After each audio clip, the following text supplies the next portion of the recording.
Si Roy ang dahilan kaya ka nakulong. Pati na rin sina Bobby.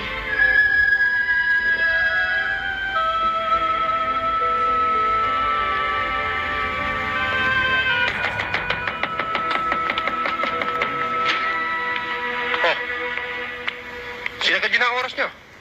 Sige, bumaba na kayo. Sunod na ako. Sige na.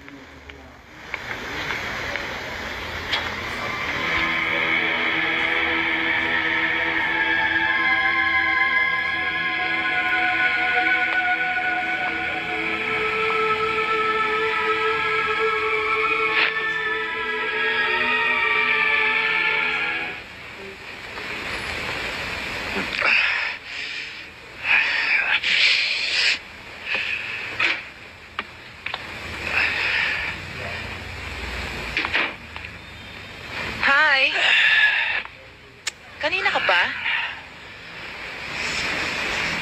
Saan ka galing? Wala. Namasyal. Nag-window shopping. Nainip kasi ako eh. Saan ka talaga galing?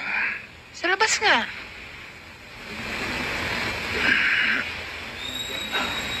Sa labas. Namasyal. Nag-shopping. Pita, pasensya ka na. Pinilit lang ako nito eh. Boss, nagsasabi lang akong totoo. Mukha. Pita, bagay nga pala sa'yo walang tato. Ha? Magsilabas kayo lahat. May pag-uusapan kami ni Pita. Labas! Sige na! Oo. Sakit nun ah. Dali mo. Alam mo ba? Galing ako sa taas ngayon eh. Nilalakad ko para makalaya ka.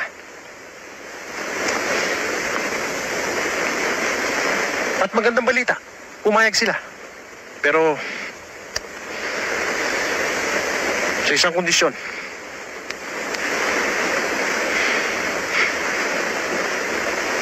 May papatrabaho sila sa'yo.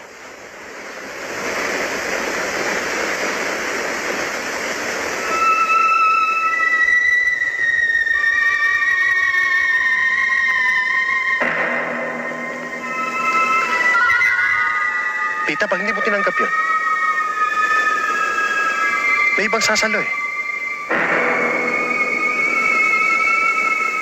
Mabubulok ka na rito.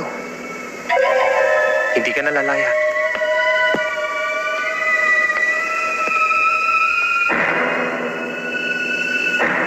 Ito, kumusta naman ang lakad mo kay Pita?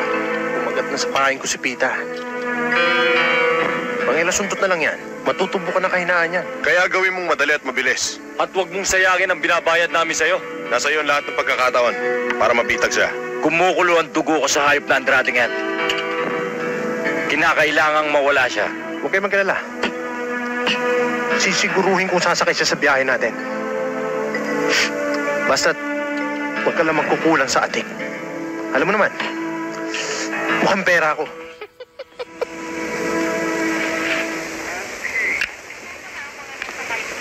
Alauna ang Danny Andrade sa monumento.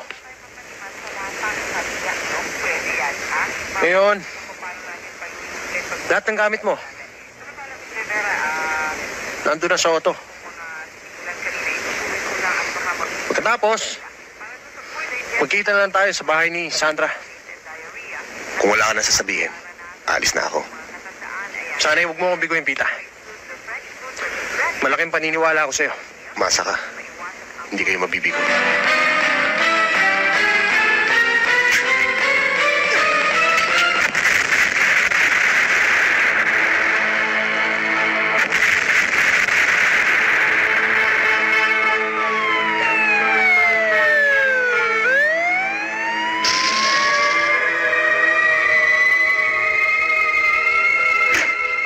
Patay ka na, biskwit! Pakita ko! Anong kasalanan ko? Gamit lang kita para mapatay mo si Andrade!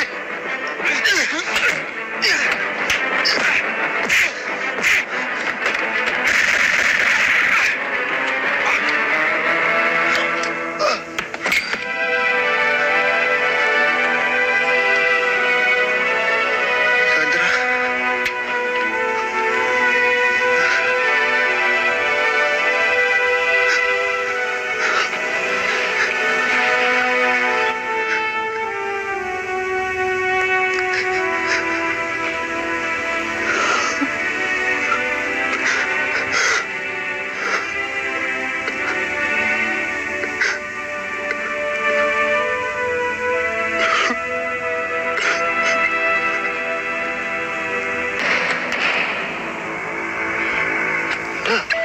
Sino ka? Si Pita ang may kagagawan.